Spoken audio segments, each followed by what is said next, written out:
2026 সালের পদ্ম পুরস্কারের তালিকায় ভারতের বৈচিত্র্যময় সংস্কৃতি ও সংহতির এক অনন্য প্রতিফলন দেখা গেছে।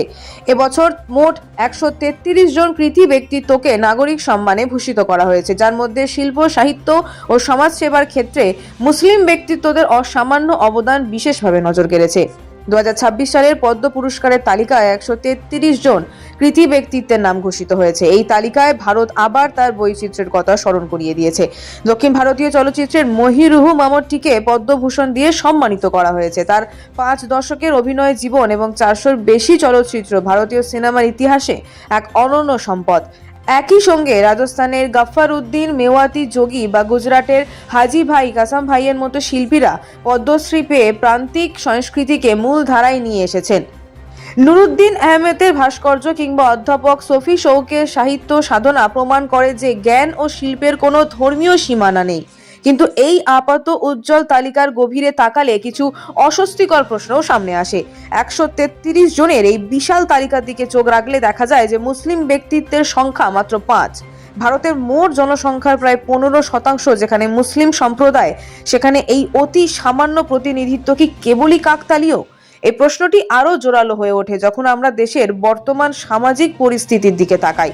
খবরের কাগজে যখন প্রায় সংখ্যালঘু সম্প্রদায়ের মানুষের ওপর হিংসা বা গণপিটুনির মতো ঘটনার শিরোনাম দেখি, তখন জাতীয় পুরস্কারের এই সংখ্যাতাত্ত্বিক ভারসাম্যহীনতা সাধারণ মানুষের মনে নানা দ্বিধা তৈরি করে।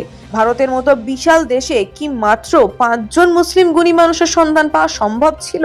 অবশ্যই নয়। বিজ্ঞান থেকে সমাজসেবা আর শিল্প থেকে অর্থনীতি, প্রতিটি ক্ষেত্রে মুসলিম সম্প্রদায়ের অগণিত প্রতিভা নিরসভাবে দেশের জন্য কাজ করে যাচ্ছে। এই স্বল্প প্রতিনিধিত্ব কি তবে একটি বৃহত্তর উদাসীনতার সংকেত? জাতীয় পুরস্কার কেবল ব্যক্তিগত অর্জন নয়, বরং এটি রাষ্ট্রের অন্তর্ভুক্তিমূলক চরিত্রের একটি বড় বিজ্ঞাপন।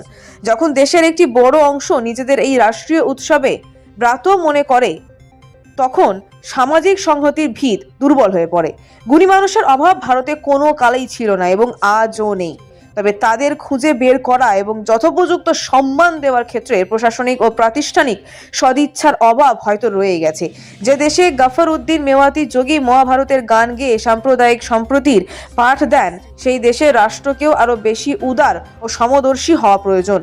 প্রতিভা কেবল ধর্মের ঊর্ধ্বে থাকলেই হবে না, রাষ্ট্রকেও প্রমাণ করতে হবে যে তার স্বীকৃতির চোখ কোনো বিশেষ চশমায় আবদ্ধ নয়। নতুবা এই সম্মাননা কেবল গুটি কয়েক মানুষের প্রাপ্তি হয়েই থাকবে, বৃহত্তর জনগোষ্ঠীর মধ্যে আস্থা ফেরাতে পারবে না। দক্ষিণ ভারতীয় সিনেমার অবিসংবাদিত নায়ক মামুট্টিকে এবছর পদ্মভূষণ সম্মানে ভূষিত করা হয়েছে। দীর্ঘ 5 দশকের অভিনয় জীবনে 400-র বেশি চলচ্চিত্রে অভিনয় করা এই শিল্পী কেবল কেরালার নন, বরং সমগ্র ভারতের চলচ্চিত্র জগতের এক মহিরুহু। তার অসাধারণ অভিনয় দক্ষতা এবং শিল্পের প্রতি নিবেদন তাকে দেশের 3য় সর্বোচ্চ নাগরিক সম্মানের যোগ্য করে তুলেছে। শিল্পকলা ও লোক সংস্কৃতি রক্ষায় রাজস্থানের গফফর-উদ্দিন মেওয়াতি যোগীর নামটিও এই তালিকায় উজ্জ্বল। তিনি বিরল ভাপক যন্ত্রের বাদক এবং মেওয়াতি যোগী সম্প্রদায়ের প্রতিনিধি হিসেবে কয়েক প্রজন্ম ধরে মহাভারতের কাহিনী বা পান্ডুনকা কাদা গেয়ে চলেছেন। তার এই সাধনা হিন্দু মুসলিম সাম্প্রদায়িক সম্প্রীতির এক জীবন্ত উদাহরণ। একইভাবে গুজরাটের জুনাগড় থেকে উঠে আসা মীর হাজি ভাই কাসাম ভাই তার ঢোলক বাদনের জাদুতে মুগ্ধ করেছেন দেশবাসীকে। হাজি রামাকরু নামে পরিচিত এই শিল্পী হাজার হাজার মঞ্চ পারফরমেন্সের মাধ্যমে আধ্যাত্মিক সঙ্গীত ও গজলকে সাধারণ মানুষের কাছে পৌঁছে দিয়েছেন। পূর্ব ভারতের অসম থেকে নুরুদ্দিন আহমেদ তার ভাস্কর্য ও দৃশ্যশিল্পের মাধ্যমে এক নতুন ধারা তৈরি করেছেন। তিনি বৈষ্ণব সংস্কৃতি থেকে শুরু করে দুর্গা প্রতিমা ও অসমের জননেতাদের মূর্তি নির্মাণে যে মুন্সিয়ানা দেখিয়েছেন তা তাকে জাতীয় স্তরে পরিচিতি দিয়েছে। শাস্ত্রে অগাধ পাণ্ডিত্য ও শিল্পের মাধ্যমে দর্শনের বহিঃপ্রকাশ তার কাজের প্রধান বৈশিষ্ট্য। অন্যদিকে জম্মু কাশ্মীরের প্রখ্যাত পণ্ডিত ও ভাষাবিদ অধ্যাপক শফি শৌকও শিক্ষা ও সাহিত্যে অবদানের জন্য পদ্মশ্রী সম্মান পেয়েছেন। কাশ্মীরি ও ইংরেজি ভাষায় তার ডজন খানেক গ্রন্থ সাহিত্য ভাণ্ডারকে সমৃদ্ধ করেছে। মূলত এই বিশিষ্ট ব্যক্তিত্বদের কাজ প্রমাণ করে যে প্রতিভা কোনো ধর্মের সীমারেখায় আবদ্ধ নয়, বরং তার দেশের সামগ্রিক উন্নয়নের অবিচ্ছেদ্য অংশ। তাদের এই রাষ্ট্রীয় স্বীকৃতি আগামী প্রজন্মের কাছে অনুপ্রেরণা হিসেবে কাজ করবে।